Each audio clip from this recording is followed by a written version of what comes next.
Sweet! It's your favorite farmer.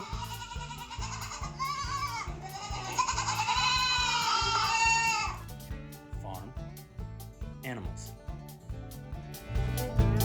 I see goat.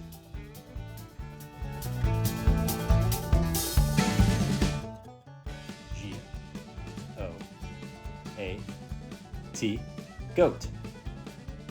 Sweet! Check out this fun fact about goats. I guess there's a certain breed of goat that actually faints. They don't really faint. I guess there's a certain breed of goat, when they get scared, they freeze up, which actually makes them fall over. How crazy is that, y'all? Well, this is a nail biter. They call a young goat kids. It wasn't until the 1800s that the word kid was extended to children, like you all.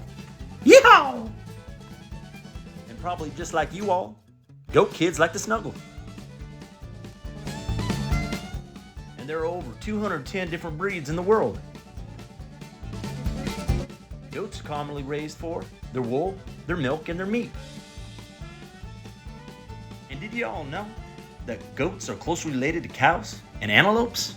Yeehaw! Well, until next time, y'all. Bing, bing.